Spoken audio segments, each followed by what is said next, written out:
Voy a empezar haciendo una pregunta para ustedes que son adultos, que tienen a su alrededor niños o adolescentes, o aún para que usted reflexione qué ha sido su vida frente al tema de la sexualidad. La pregunta es la sexualidad de los niños, de sus jóvenes, su prioridad? ¿Sí? Bueno, entonces si es su prioridad, vamos a ver usted qué está haciendo. Pásala, por favor.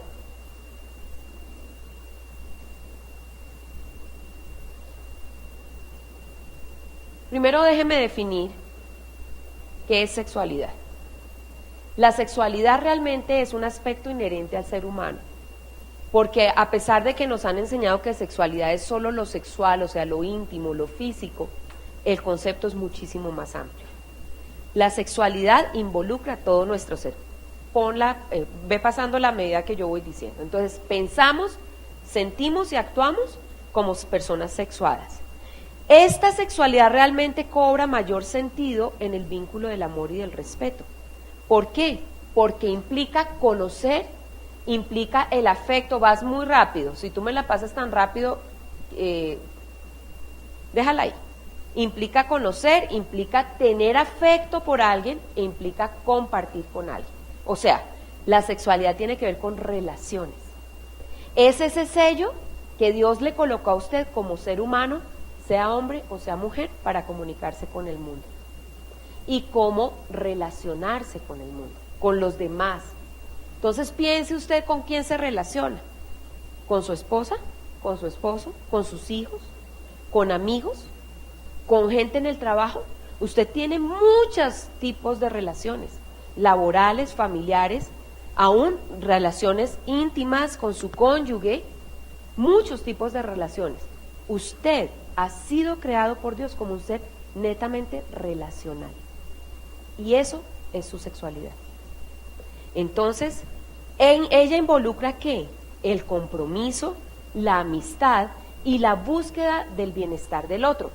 Cuando nosotros llegamos a tener contacto con Dios y empezamos a ser permeados por su palabra, una de las primeras cosas que Dios hace es quitar nuestro egocentrismo. O sea, no es todo lo que me conviene a mí, todo lo que me gusta a mí, todo lo que me da placer a mí, lo que verdaderamente me lleva a crecer, sino, ¿qué puedo hacer yo por ti? ¿Cómo me puedo conectar con tu dolor, con tu situación? ¿Qué está pasando contigo? Entonces dejamos de ser egocéntricos para ser otrocéntricos, o sea, fijarnos en el otro. Eso es una de las primeras cosas que suceden cuando Dios nos permite estar cerca de Él. De tal manera que si buscamos el bienestar del otro, entonces nos estamos relacionando bien, porque no es ¿qué tienes tú para hacerme feliz a mí?, sino ¿qué puedo hacer yo para que todos poder construir proyectos de vida, no solamente en mi vida, sino con los que están a mi alrededor? Eso es sexualidad. Ahora, dentro de la sexualidad, entonces, está el sexo o la actividad sexual, que en últimas, yo he tratado, debido a la mezcolanza de nombres que hay, unos dicen sexo, otros dicen intimidad sexual, otros dicen ni siquiera, otros dicen tener relaciones sexuales. Para mí, después de trabajar 15 años en esto, yo encuentro que hay diferencias en las palabras. Yo encuentro que una cosa es tener sexo es masculino o femenino, pero hemos hablado de sexo como relaciones sexuales. Pero tener sexo y tener intimidad son dos cosas muy distintas, muy distintas. Entonces, la intimidad sexual, déjenme hablarles de intimidad sexual, porque tener sexo es simplemente tener placer sexual. Y muchos hemos sacado de contexto este placer y sencillamente lo usamos para tener algún tipo de placer o de orgasmo. Pero es más que eso. El sexo, la intimidad sexual, como fue creada por el arquitecto del sexo, porque a Dios no se le escapó nada, Él creó el deseo sexual. ¿Y el deseo sexual es algo potente en el ser humano? Sí, pero Él lo creó. Pero lo creó en un contexto adecuado y con ciertos límites. ¿Para qué?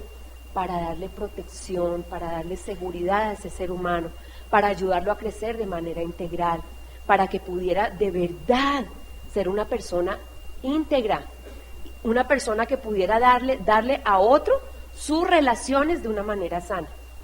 Por eso, cuando se habla de intimidad sexual, Dios la creó en un contexto adecuado. Ese contexto Él lo llamó matrimonio.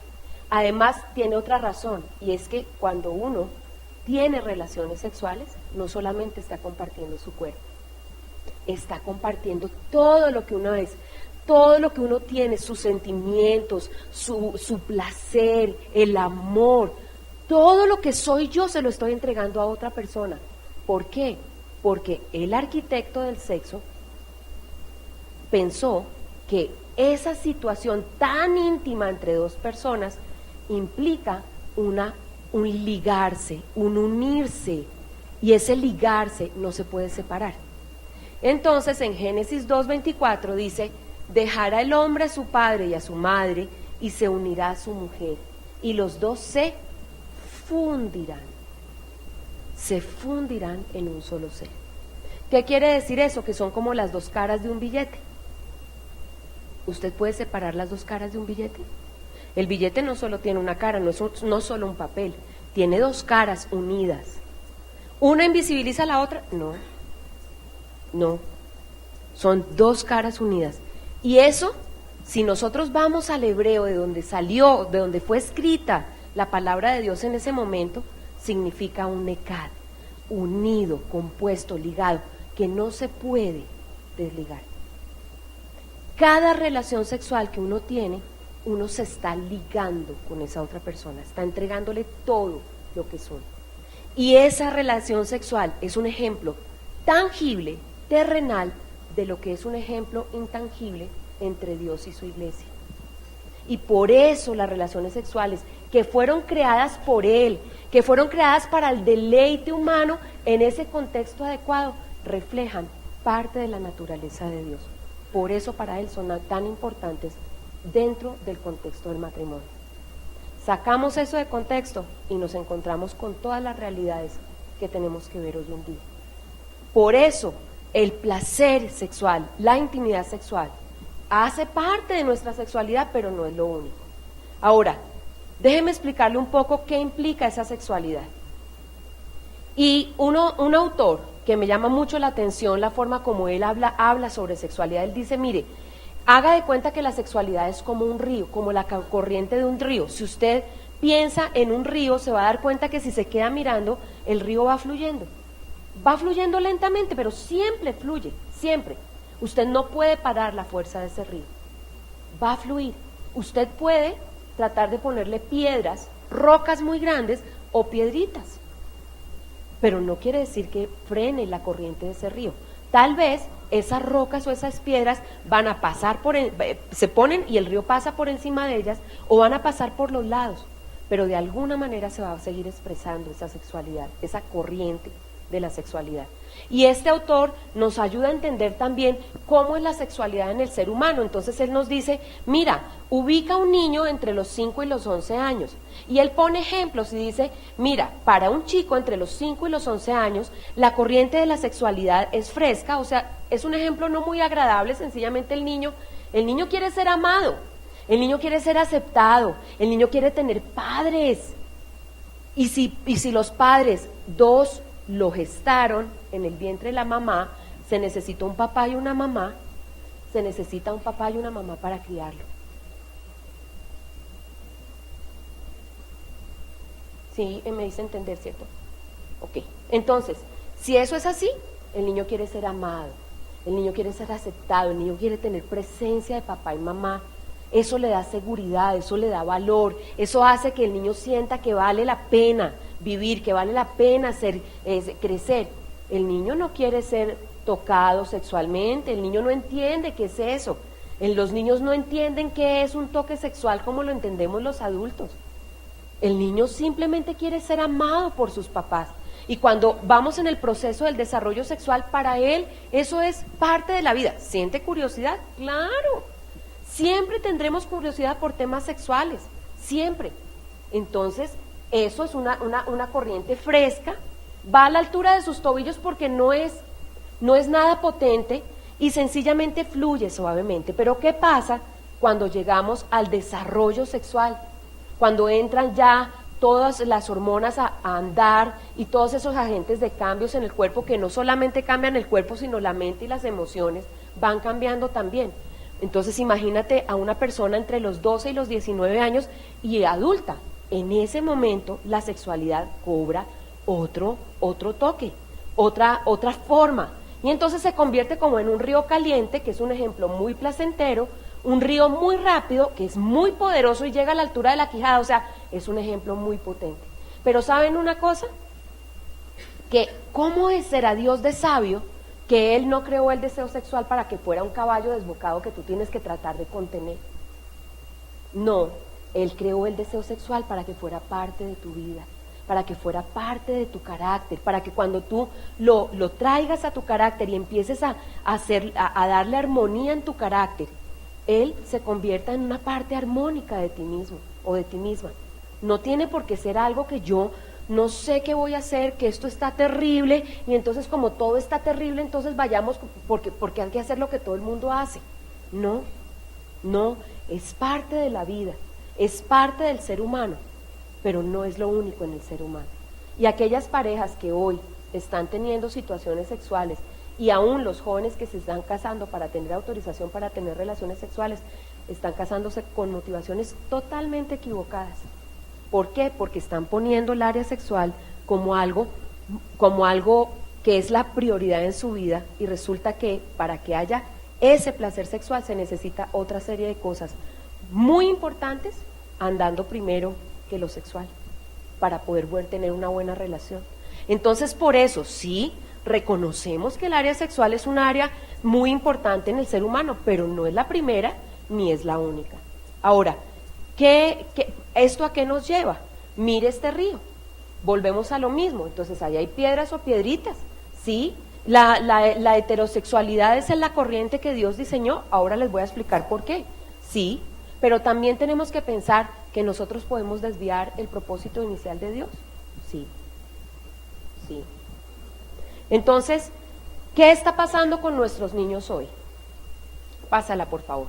Especialmente en estos tiempos, nuestros niños están tremendamente expuestos y vulnerables a asimilar casi a la fuerza situaciones y conductas que la mayoría de las ocasiones no entienden, los confunden y los invitan a vivir la sexualidad como mini adultos.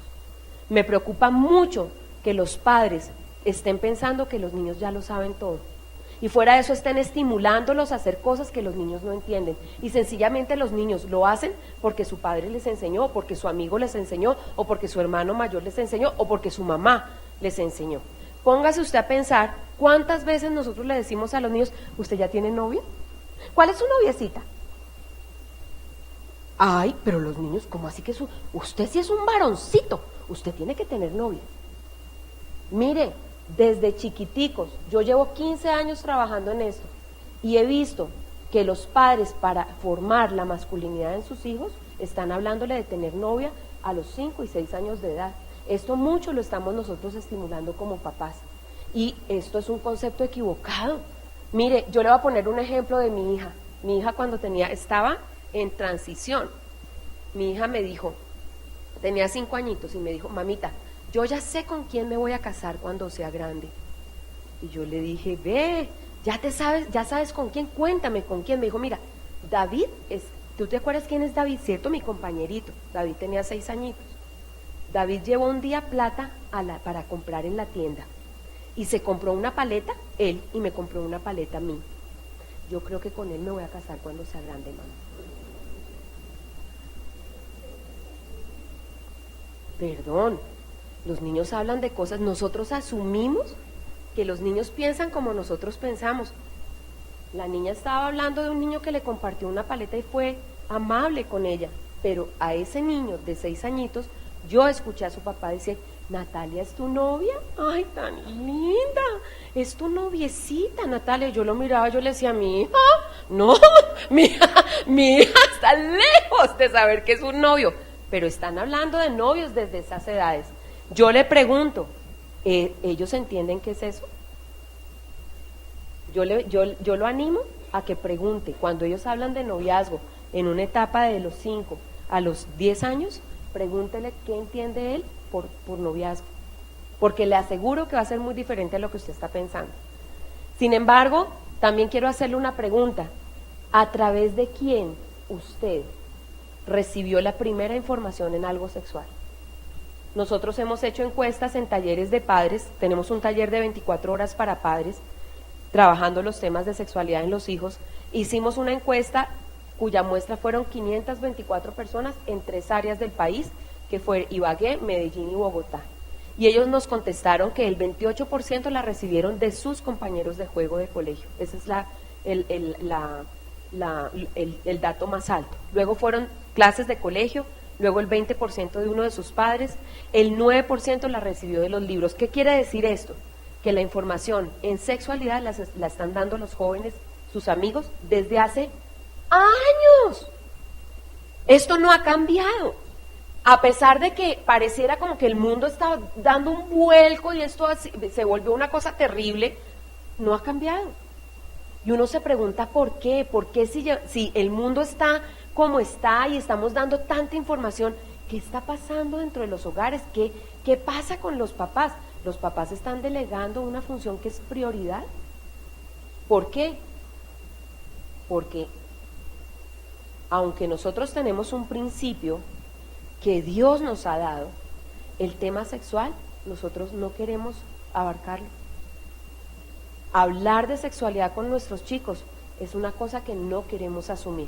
Yo quiero acercarlo a este principio hace parte del Shema de Dios, cuando el Señor le dice, mira, al pueblo, a los adultos, a los padres, grábense en el corazón estas palabras que hoy les mando, incúlquenselas continuamente a sus hijos, háblenles de ellas cuando estás en la casa, cuando vayas por el camino, cuando te acuestes y cuando te levantes, átalas a tus manos como un signo y llévalas en tu frente como una marca.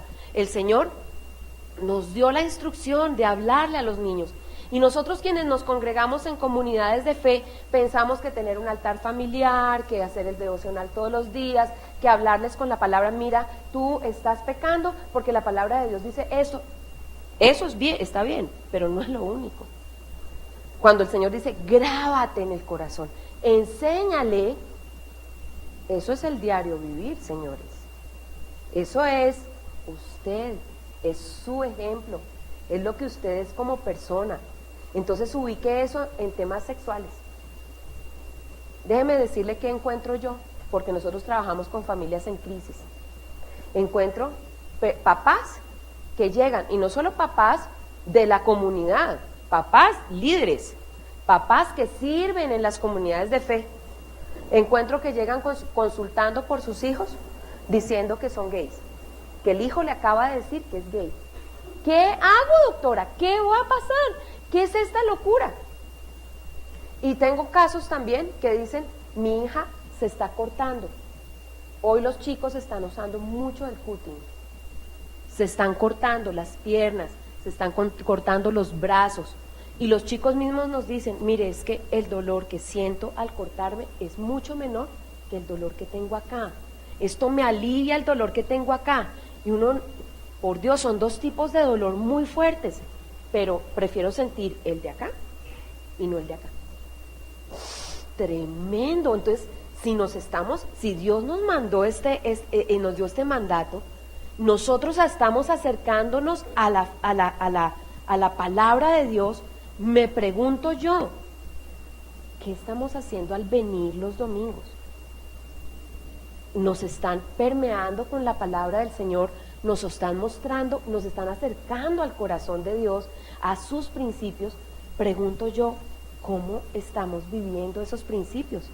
Cuando nosotros hablamos con padres sobre esto de la sexualidad y estamos diciéndoles, a ver, tú estás hablando de que tu hija se está cortando.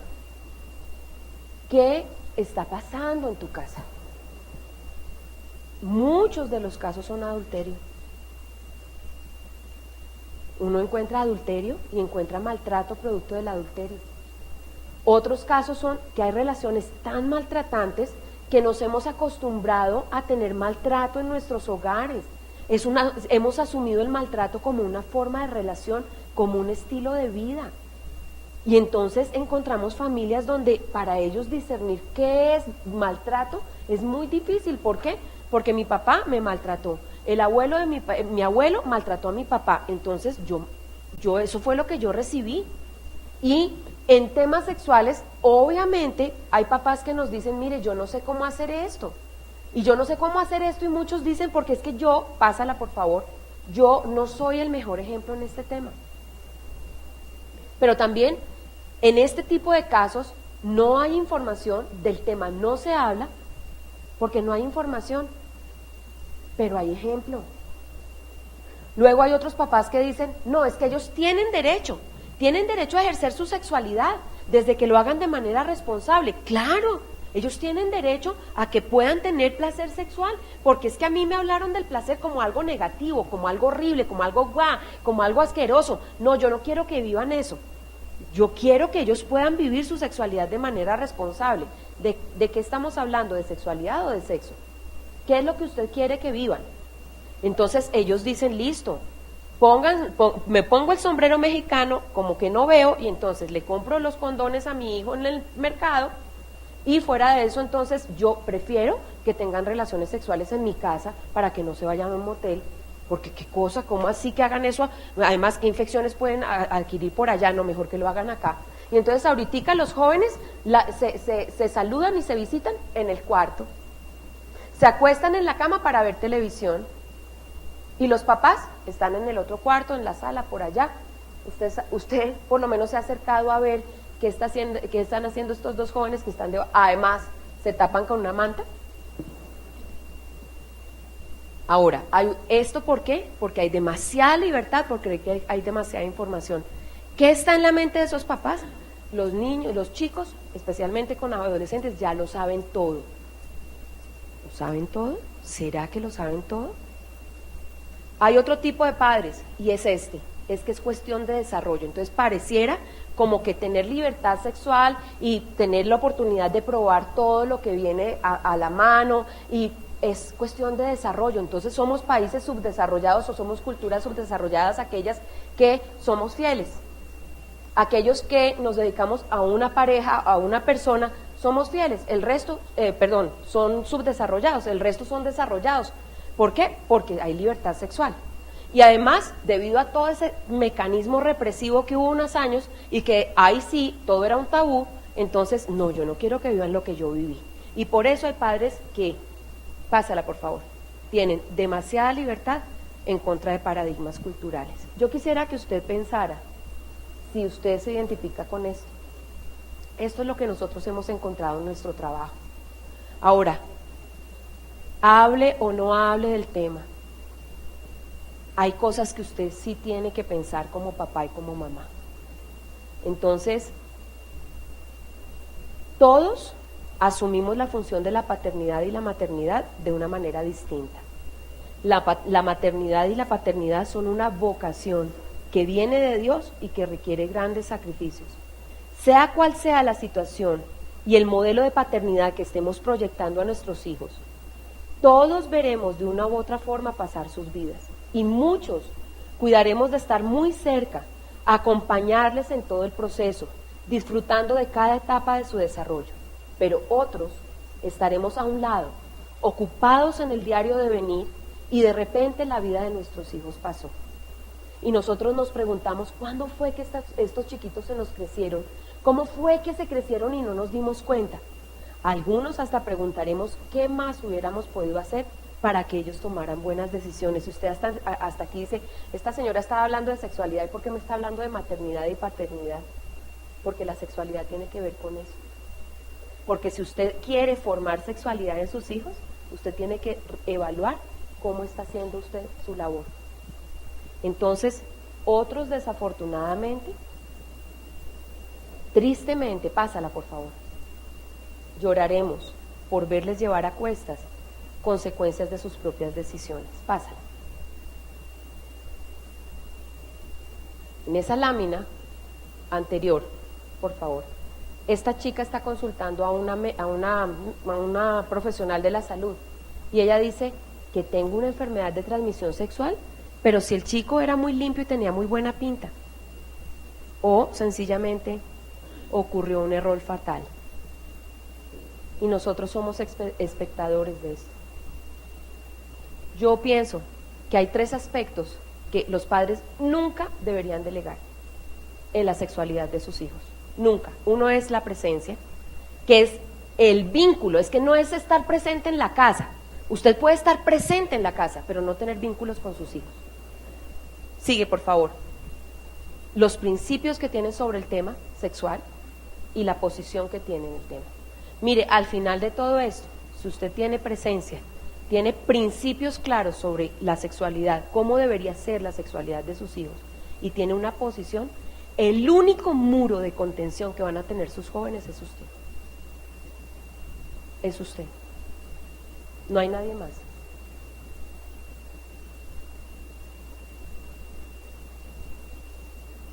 Usted puede dejar esto para que otros lo hagan.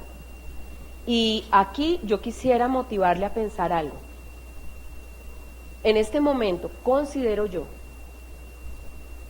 puede ser que tenga muy poca experiencia o mucha experiencia, no importa, pero creo que 15 años dan buena experiencia en algunas cosas. Considero que para los papás que están tomando la decisión por un colegio para sus hijos, el tema de sexualidad que están dando en el colegio es fundamental para tomar la decisión.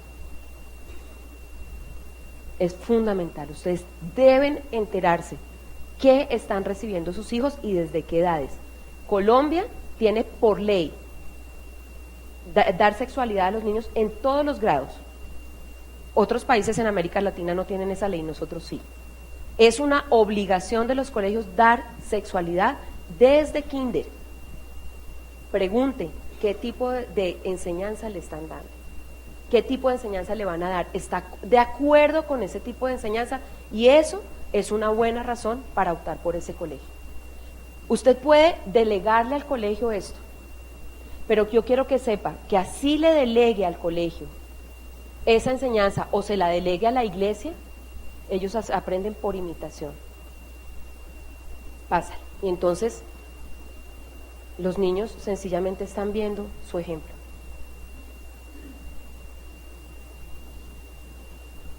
Enseñar una sexualidad sana, adecuada y con valores a nuestros hijos es nuestra responsabilidad. Y así no tengamos hijos, siempre estamos hablando de sexualidad a otros que nos rodean por nuestro ejemplo. Y con respecto al tema de, por ejemplo, aquellos adultos que cambian de pareja permanentemente, que los niños tienen que ver a ese adulto cambiando de parejas, eso le está hablando al niño.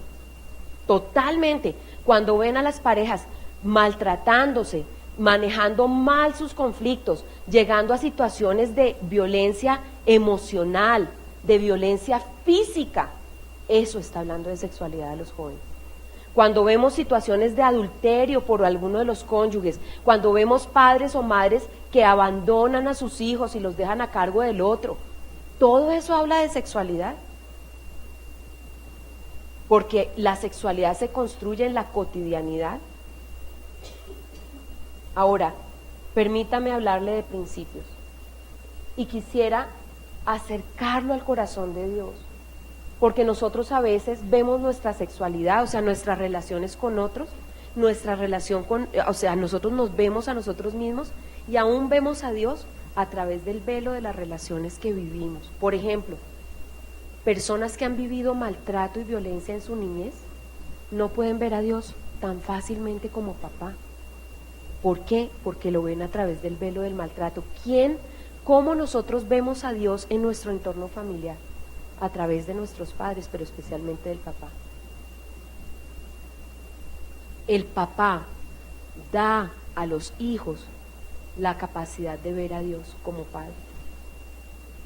Y entonces en las iglesias tenemos muchas situaciones violentas y maltratantes, personas que se acercan a Dios y que no lo pueden ver como Él es, que no pueden entender sus principios desde su corazón, sino que siempre van a encontrarlo como el Dios que juzga, como el Dios que oprime, como el Dios que maltrata, como que si tú no haces las cosas como Él quiere, entonces Él te va a castigar.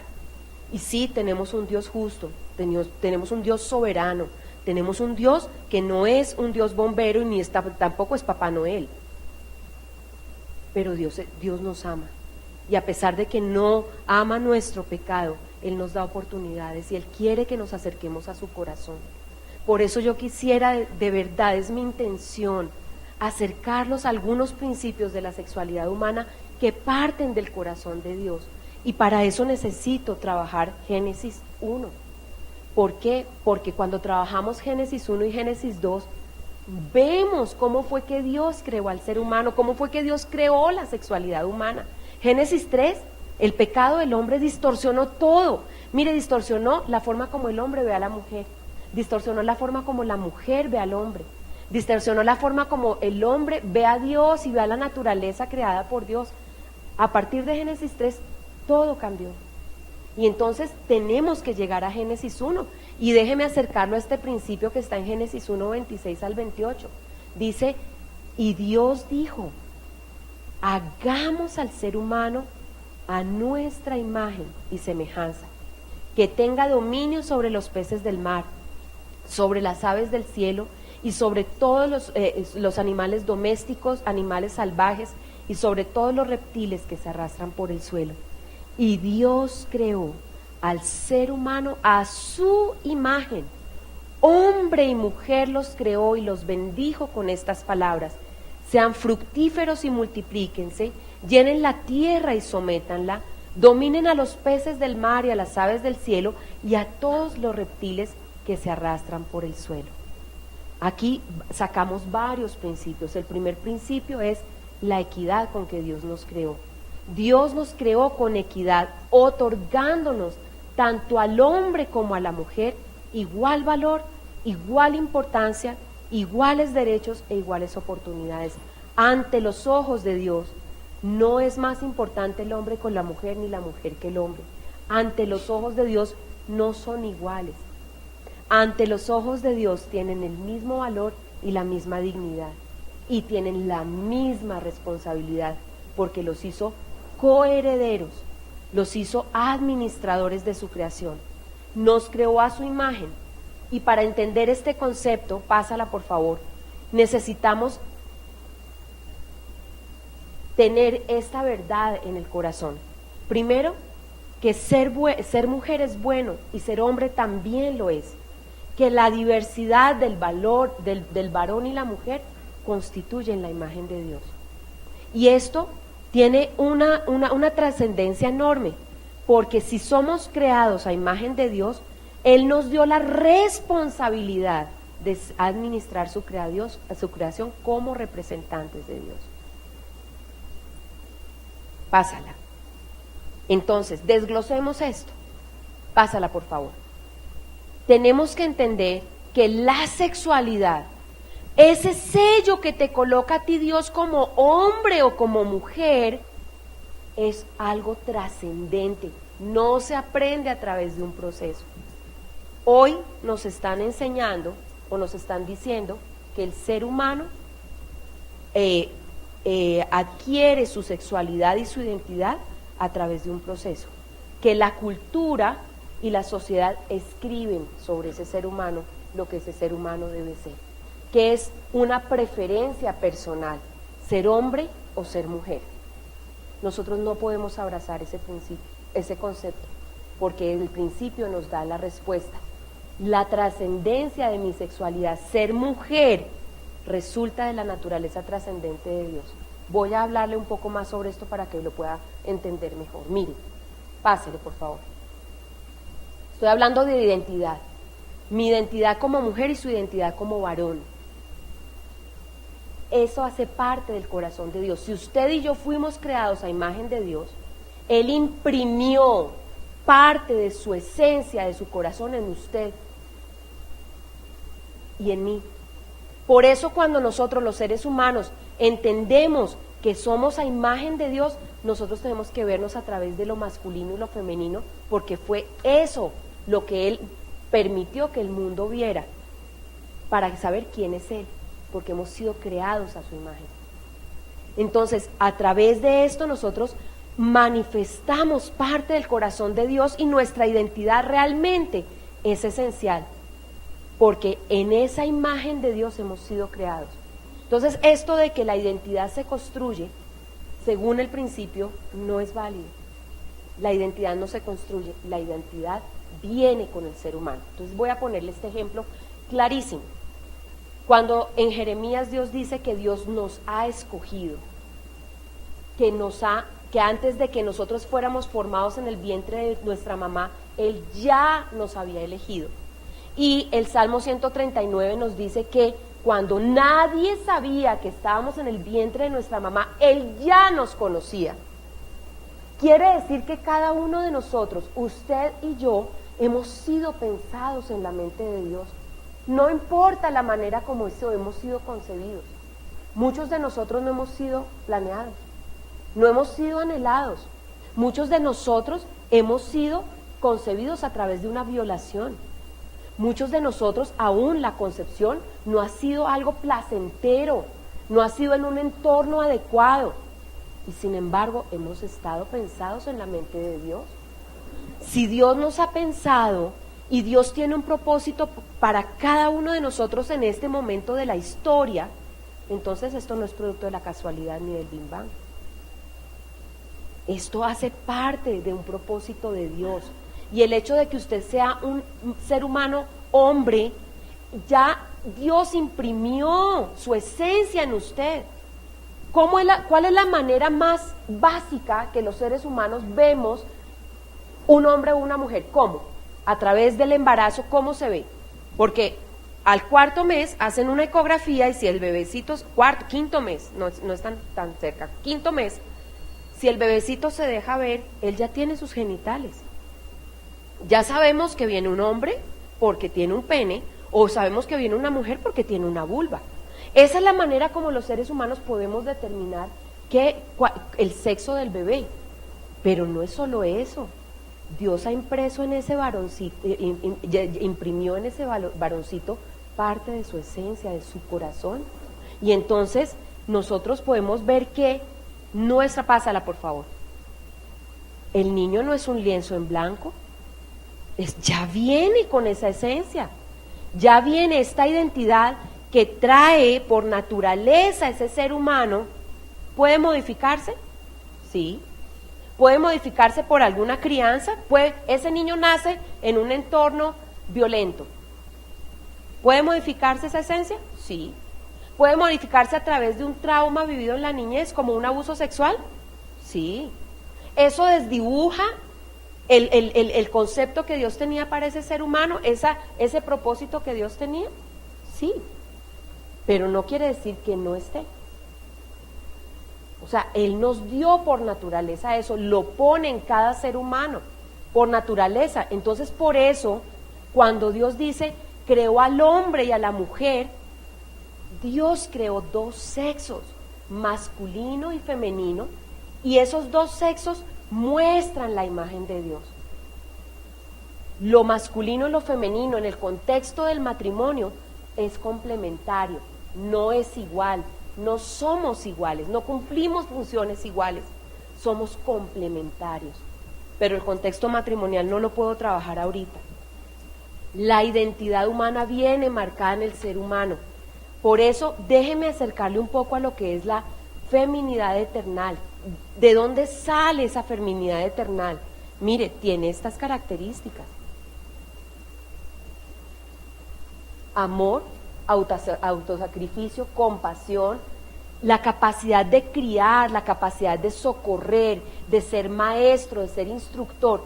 Eso viene en la esencia de la mujer. Y esto no tiene que ver con la dinámica del útero y los senos solamente, no es solamente para las mujeres que son mamás.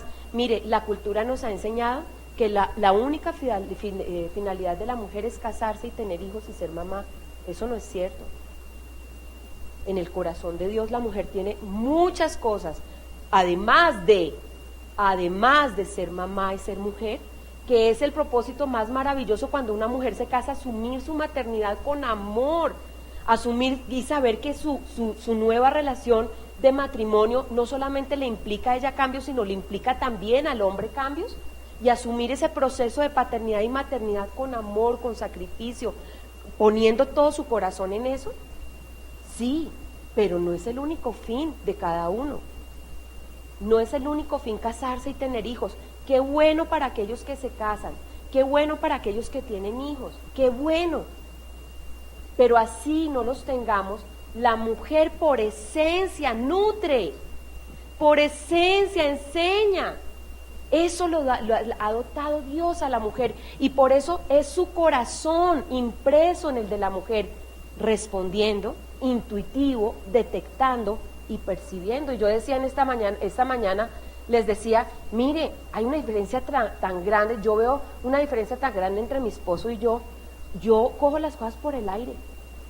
Las mujeres tenemos un sentido, uno coge las cosas por el aire. Entonces yo le decía, mira, mi amorcito, a mí esta persona no me gusta, es que no te has dado cuenta la forma como habla con su esposa, o esa señora, la forma como irrespeta a su esposo, como lo mira, y mi esposo me dice, ¿qué?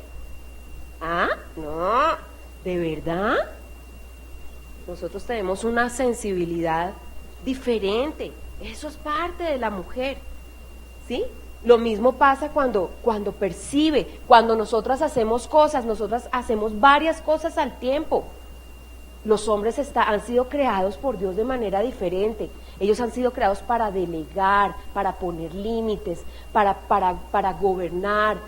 Mi esposo, por ejemplo, dice, yo no sé muchas cosas, pero yo sé quién sabe lo que yo no sé. Y es un hombre tremendo, él delega, él pone a equipos a trabajar, tremendo lo que él hace. ¿Por qué? Porque existe el corazón de Dios en el hombre, que es protector, proveedor, redentor, que ha sido encomendado en una responsabilidad de ser cabeza y siervo líder de su esposa y de su hogar. Pero eso no es una autoridad para explotar y para mandar, es una responsabilidad que Dios le ha dado al hombre. Una responsabilidad para cuidar, para proteger, para dar espacio a su esposa y a sus hijos para poder crecer, porque esa responsabilidad está dada por el ejemplo de Cristo hacia su iglesia. Si usted lee de Efesios, dice, el hombre es cabeza de su esposa y ha de amar a su mujer como Cristo amó a la iglesia y se entregó a sí mismo por ella. Entonces, si ese concepto es claro para el hombre, no es autoridad que debe explotar y reprimir, esa autoridad, esa responsabilidad que debe amar y debe sacrificarse por.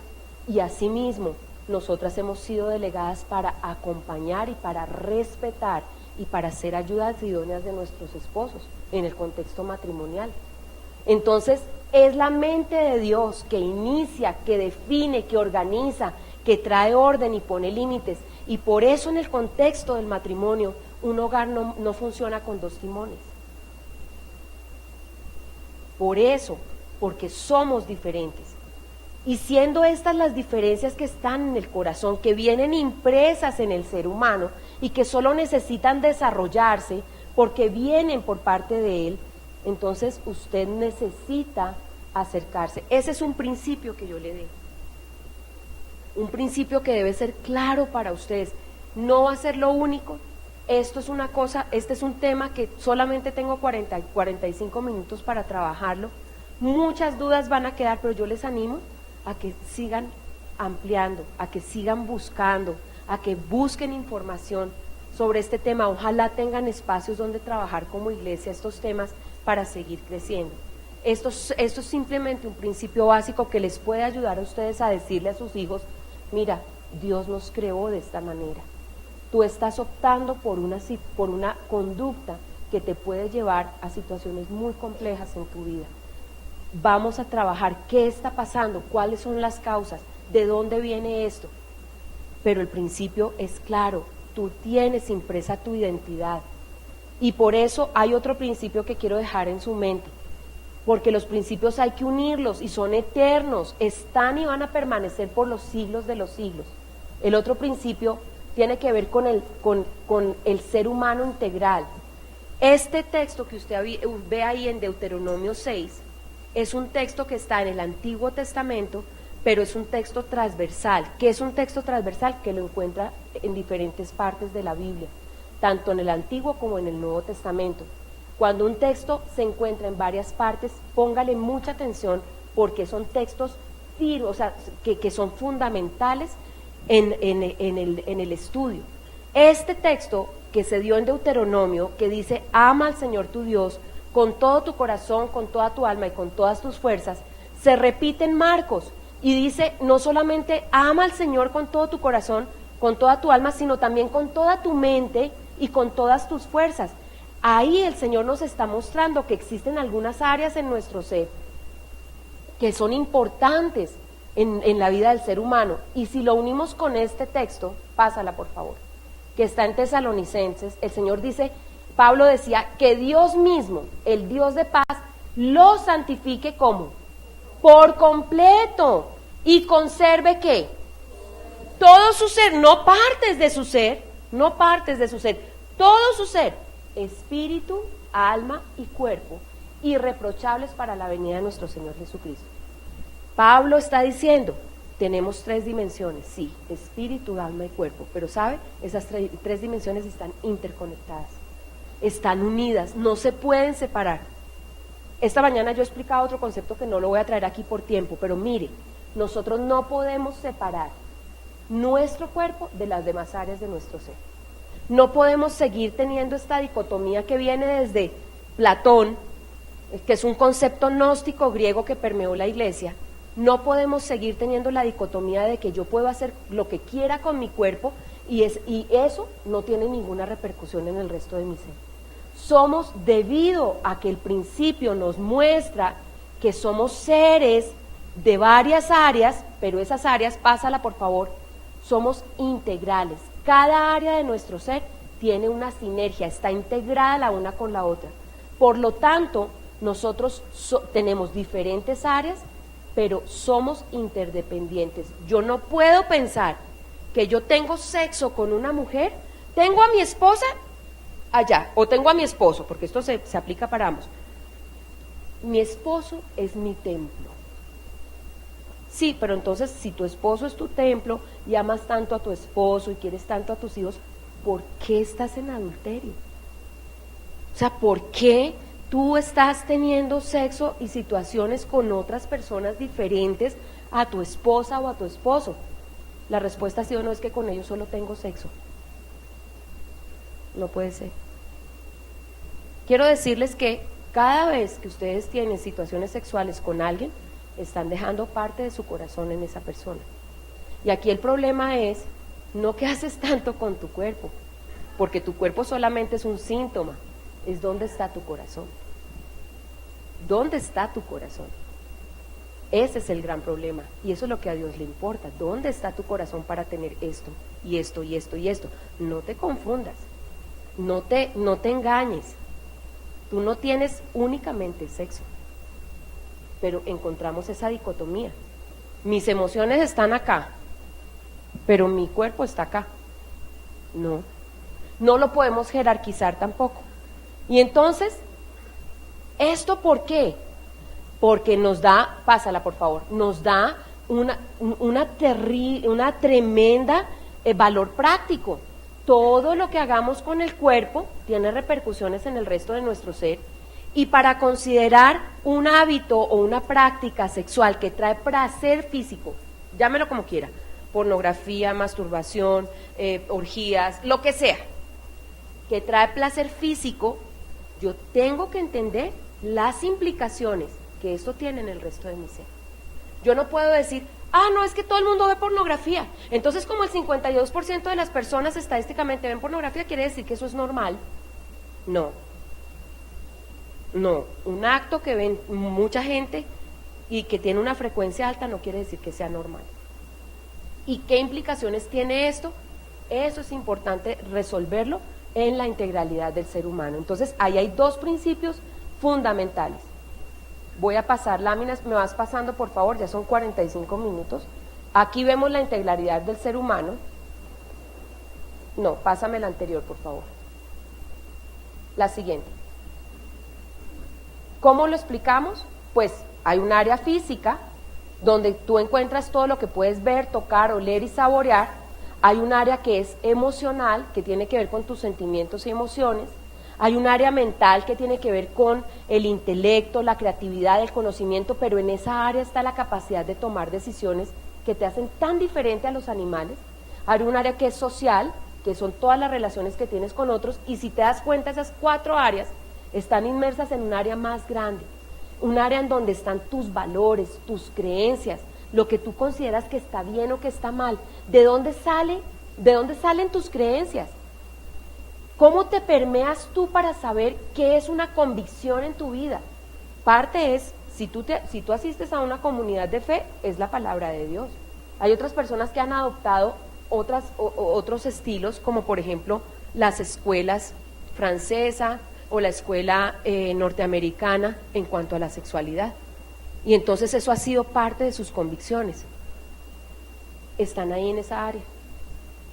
Todo lo que tú consideras bueno o malo está ahí. Esa capacidad que tiene el ser humano de crear y mantener una relación con Dios está en esa área. Y por eso esa área integra a las demás, y esa área resulta ser el cordón de las demás áreas.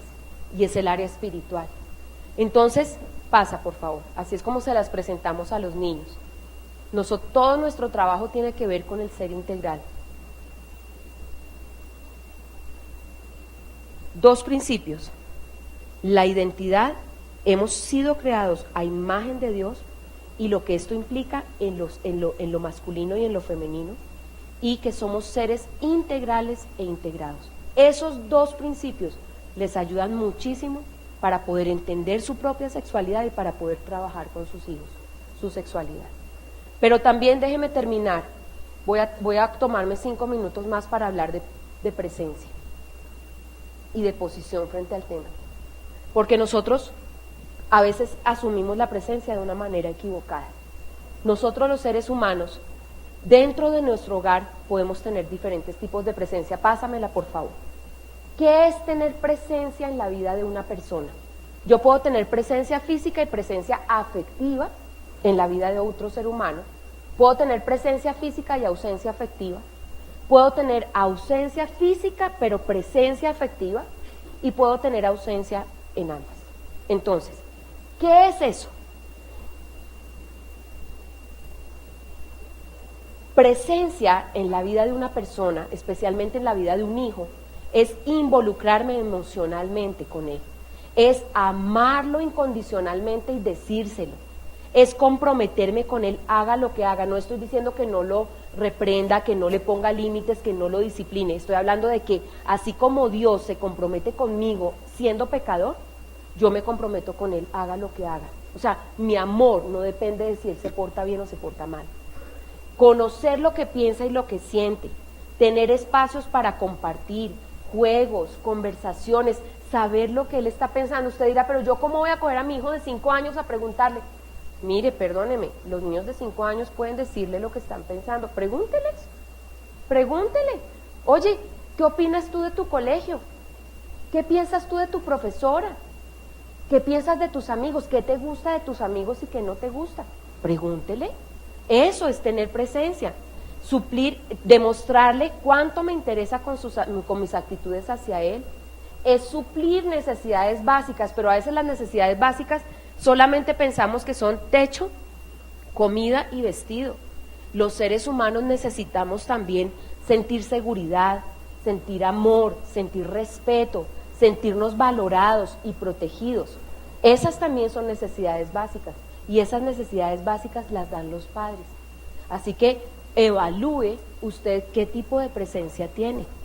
Cuando hablamos de presencia física y de ausencia afectiva, son esos padres que conviven en el mismo entorno familiar, pero no hay vínculos. Cada uno está haciendo lo suyo. Cada uno tiene un televisor en el cuarto.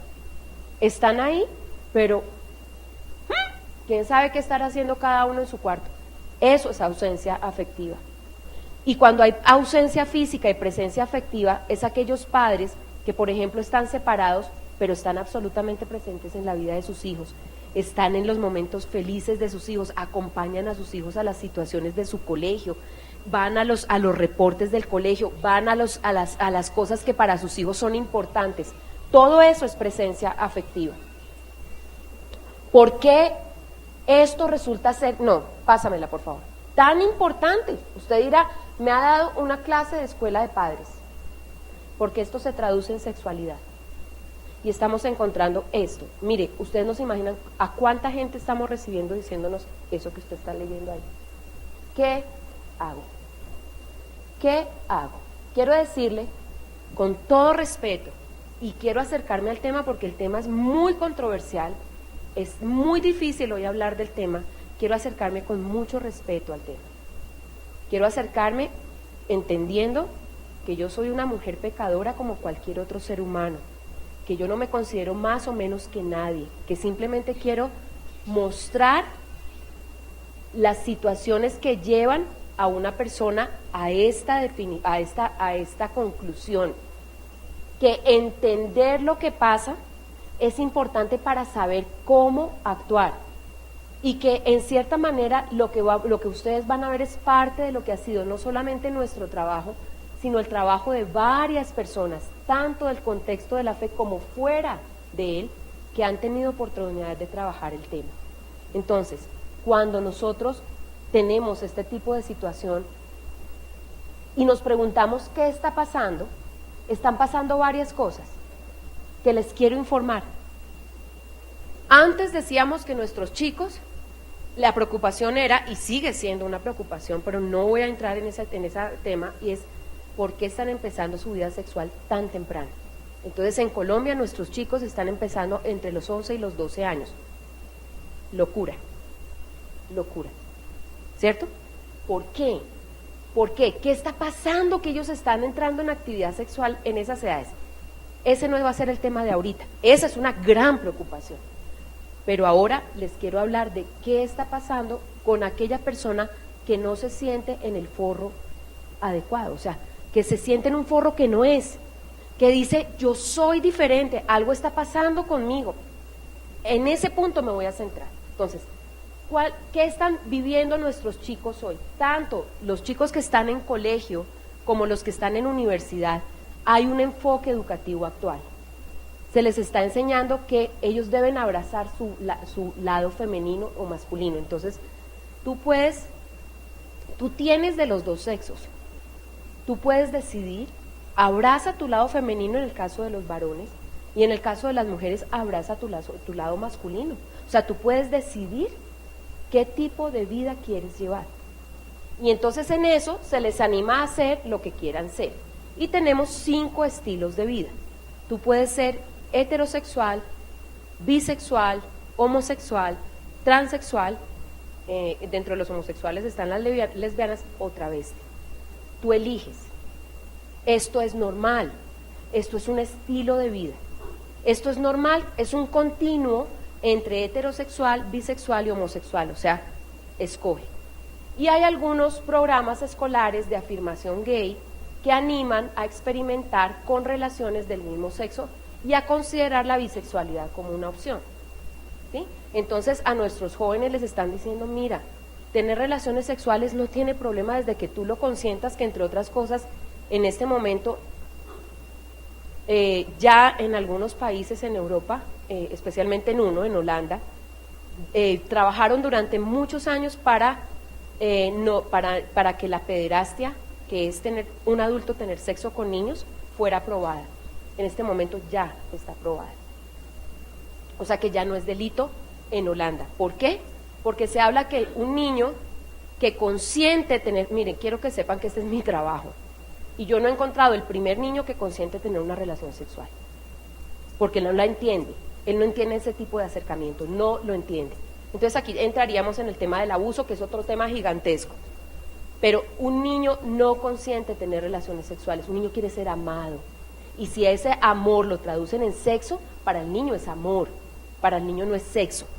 Que tenga conductas sexualizadas un niño, tenemos que ver si es que se tradujo el amor que se le manifestó, se le tradujo en situaciones sexuales.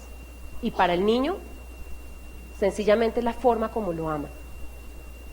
Entonces, debido a esto, y debido a que hay un grupo político que dice que los niños consienten tener relaciones sexuales, y desde que el niño consienta no hay problema y no es delito, hoy tenemos organizaciones en el mundo abogando porque la pederastia se quite en todos los países. Y ya empezamos, o sea, ya se empezó. Y en este momento hay un manual que ha quitado la pederastia, que es el manual de donde se rigen todos los psicólogos y psiquiatras, que ya quitó la pederastia. El DSM-5 tiene la pederastia por fuera de una conducta sexual anormal. Entonces, ¿qué está pasando con esto? Grave, grave. Debido a eso, a que esto está en la mente de los grupos políticos, tenemos chicos y chicas que tienen acercamientos homosexuales por pura curiosidad, para saber qué es. Yo tengo que probar, listo, yo pruebo, pero esto les está confundiendo demasiado. Entre más rápido empiecen a tener situaciones sexuales de este tipo, más confundidos en su identidad van a estar. Ahora, ¿esto con qué se une?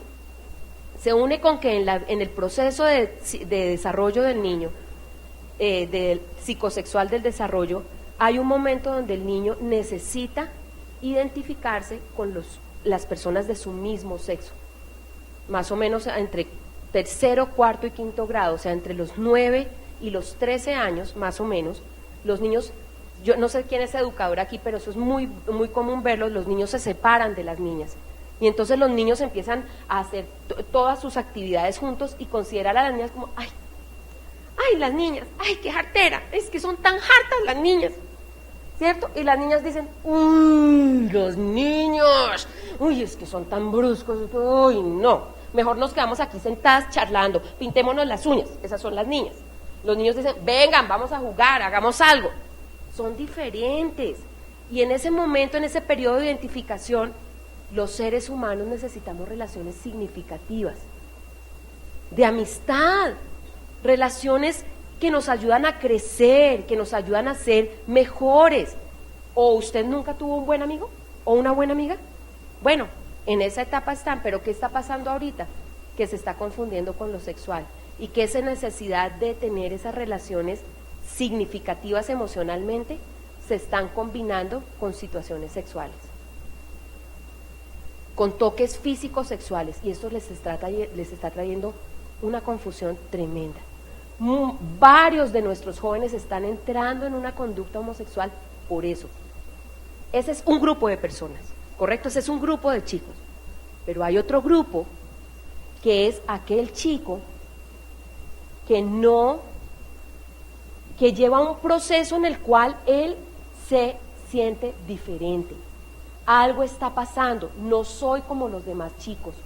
No, entre otras cosas, esto tiene un entorno, entonces le viven diciendo que es gay, le viven diciendo que no sabe jugar fútbol, que no quiere jugar, además no le gusta, es una persona sensible, tendiente al arte, ¿cierto? Son personas que no están mal, entendamos, eso es la diversidad del ser humano.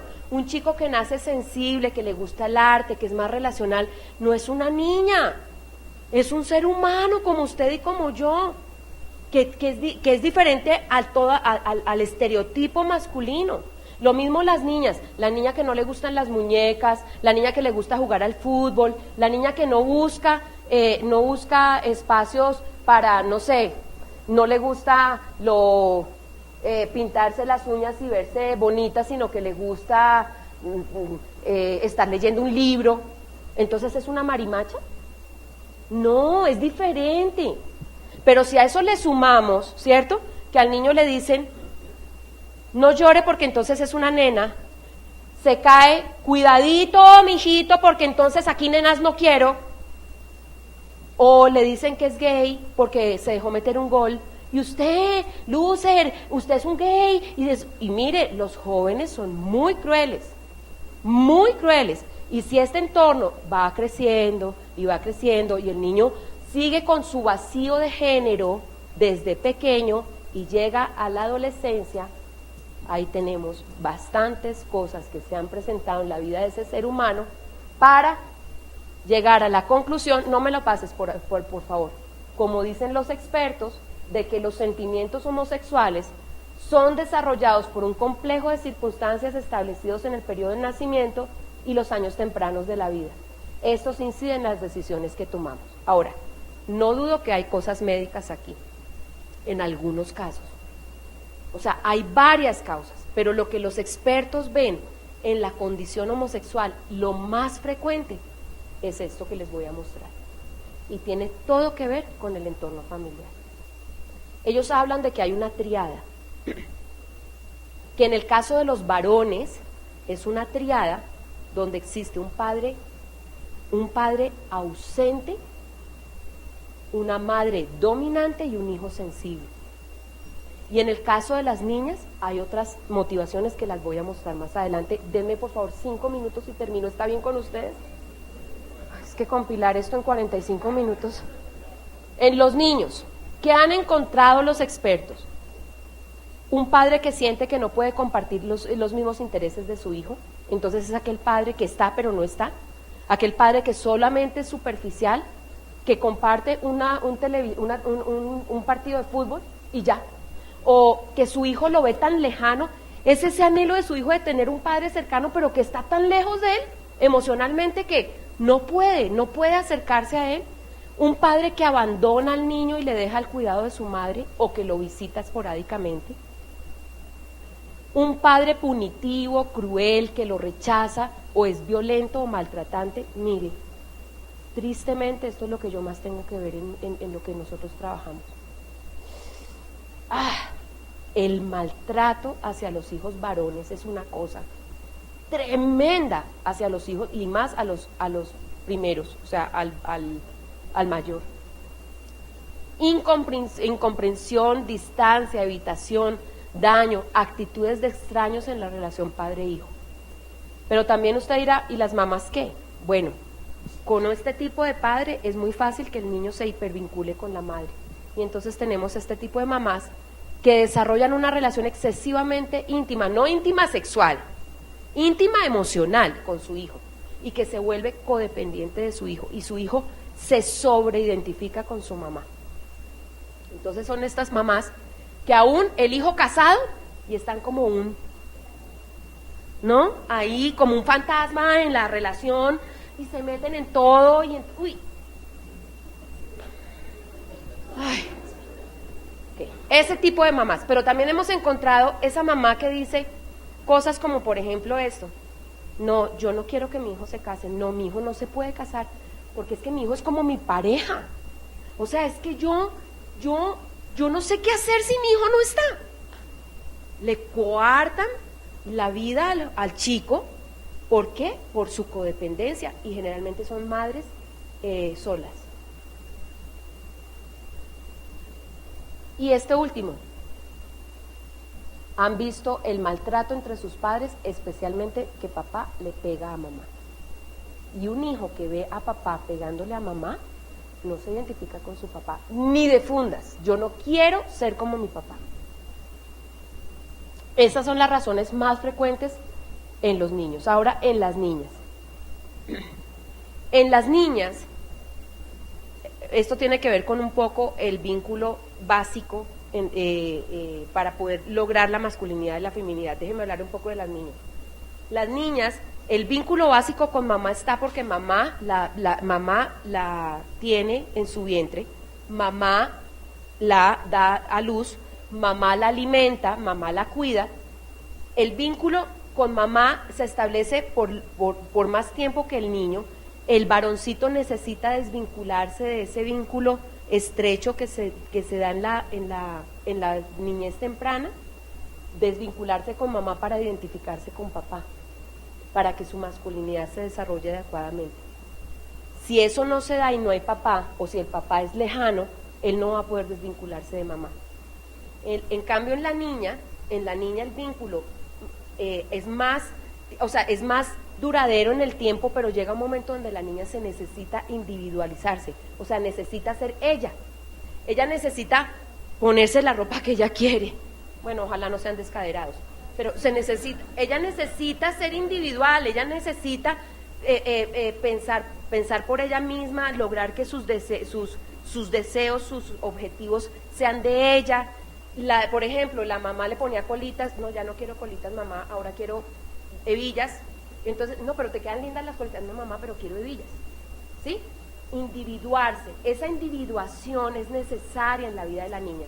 Cuando la niña se hace individual de su mamá y encuentra que papá la ama en su sexo, o sea, la ama como mujer, la cuida, la protege, la estimula a ser femenina, a ser no delicada, sino en su feminidad, y no la trata como un varoncito, ¿no? Hola, ¿cómo estás? Ven, vamos. No, espérate, tú eres una niña, la cuida y la ama en su sexo, entonces ella va a entender que si papá la ama, ella merece el amor de otro hombre y merece el respeto de otro hombre. Y no va a buscar en otro hombre lo que le faltó en papá. Entonces vuelvo y les digo, si se necesita 2 para gestarlo, se necesitan 2 para criarlo, y desafortunadamente la cultura dice que la crianza es de la mamá. Qué tristeza todo lo que nos ha generado la cultura. Otra cosa que pasa, que es muy común y yo diría que es una de las razones más grandes para una conducta lésbica, es el daño llevado a cabo por un varón a través del abuso sexual en una niña. Tenemos estudios concretos que tenemos 3 estudios, entre el 40.8 y el 58% de las personas que han decidido una conducta homosexual fue por un abuso sexual en su niñez. Y esto sí que es grave, porque esto del daño severo llevado a cabo por un varón en una niña es tremendamente común. Padres emocionalmente insensibles, alcohólicos y abusadores, pásala por favor. Y al contrario, padres débiles que no ejercen su liderazgo, manipulados por sus esposas y por sus madres. Entonces esos son los extremos, ¿cierto? Este por ejemplo, es increíblemente común. La mujer es la matrona de la casa, aquí mando yo. Usted lo único que hace es traer plata. Pero usted es un inútil. Usted es un 0 a la izquierda. Y así lo dicen. Yo veo la cara de estos varones cuando esta mujer está hablando y digo, ¿cómo puede ser? ¿Qué sentirá un hombre que anhela ser respetado por esencia, porque Dios le ha dado esa esencia en su ser, anhela ser no solamente respetado, sino que la mujer lo valore, que digan, usted es un inútil? ¡Wow! Uy, mire, es que nosotras con esta acabamos, el hombre pega y la mujer acaba con la boca. Entonces, este tipo de situaciones son las que están generando ese problema. Entonces, aquí termino.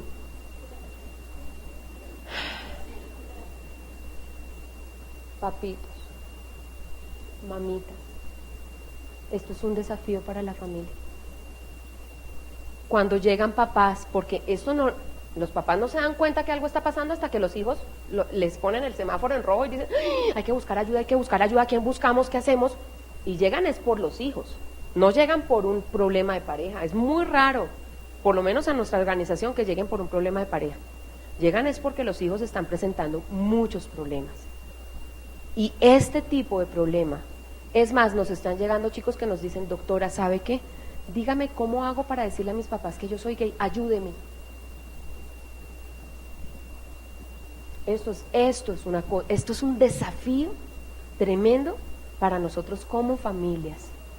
Y mi llamado y mi motivación es, reflexionemos y hagamos cambios.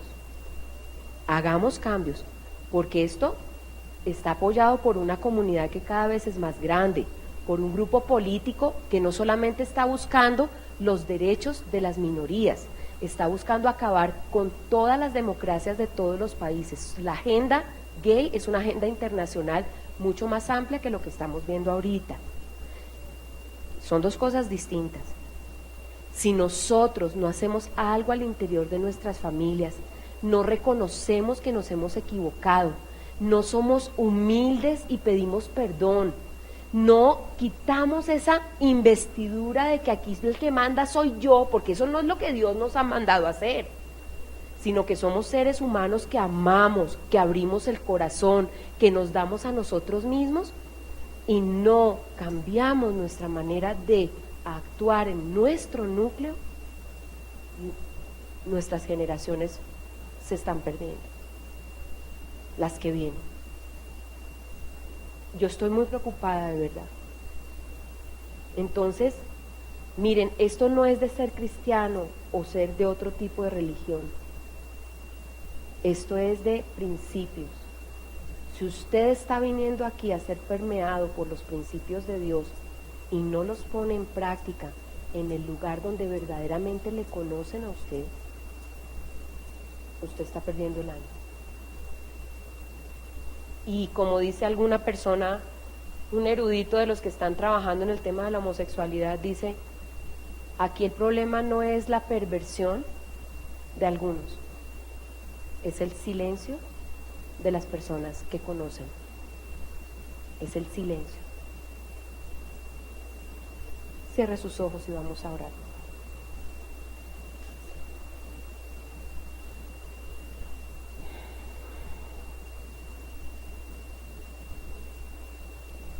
Padrecito lindo, esta mañana cantábamos y yo veía con tanto fervor, Señor, que yo te amo a ti, que yo te amo a ti con el corazón. Yo quiero cantar, Señor, que yo te amo. Padre, yo te ruego que hagas clara esta canción en la vida de los que están aquí y en la mía. Que amarte a ti implica, Señor, una transformación de vida, una transformación de mi ser y de mi entorno, una transformación del dar y del recibir, una transformación de la manera como yo veo a los demás, como yo me relaciono. Señor, tú nos estás lanzando un desafío. Si realmente te amamos y hemos cantado de la forma como lo hemos hecho, Padre, instanos. Yo te ruego que no sea una invitación. Ponnos el dedo en la llaga, Señor, y llévanos a transformación, Señor. Padre, yo te ruego en el nombre precioso de nuestro Señor Jesucristo, que si alguien se ha identificado con lo que yo he dicho hoy, Señor, tú no lo dejes quieto, Padre, tú lo estorbes. Que tu Santo Espíritu y la acción previniente de tu Santo Espíritu estorbe en su corazón hasta que esa persona pida tu ayuda, Señor. Vaya a tu corazón y diga: Señor, necesito que me ayudes. Yo no quiero seguir siendo igual porque esto me está afectando a mí y está afectando a mi familia, a mi esposo, a mi esposa, a mis hijos. Entiendo que esto que me han mostrado hoy está hablando de cómo es mi sexualidad, cómo me veo yo, cómo veo al otro, Señor, cómo me estoy relacionando con el otro. Señor, por favor, esto no es cuestión de pasos, esto tampoco es una fórmula psicológica, Padre. Solo tú puedes transformar el corazón humano, solo tú puedes transformar nuestro entorno familiar. Y Padre, ayúdanos a recordar que nuestros hijos no son el futuro, son el presente, y que esto implica ir más allá de nosotros mismos, Padre. Para aquellas familias que están dejando sus hijos solos, Señor, háblales a su corazón y muéstrales que es absolutamente perentorio, que es absolutamente indiscutible que estén emocionalmente en la vida de sus hijos. Para aquellos que están viviendo maltrato y violencia en sus familias, Señor, muéstrales que esa no es la manera de resolver sus problemas, que existen maneras adecuadas que tienen que ver con el respeto y con la humildad, que ser humilde no es ser bobo, que ser humilde, Padre, es tener tu imagen, Padre. Que ser humilde es ser dador de vida. Que ser humilde y tener amor sacrificial es hacer tu voluntad, Señor. Señor, ayúdanos. Nosotros pensamos hoy en nuestros hijos, Señor. Para muchos de nosotros, nuestros hijos son el talón de Aquiles. Es la razón por la cual nosotros quisiéramos cambiar. Pero la razón debería ser tú, Padre. Tú, nuestra relación contigo, Señor. Llévanos a entender que nuestra relación contigo no tiene cambio, Señor. Padre, te amo y te agradezco por el privilegio de dirigirme a esta comunidad, Padrecito. Bendícelos, Señor. Yo los bendigo en el nombre del Padre, del Hijo y del Espíritu Santo. Y te ruego que de aquí salgan personas, Señor, que quieran seguir adelante. Estoy pasando una posta, Señor, que quiera seguir adelante con este tema, Señor. Gracias, en Cristo Jesús. Amén.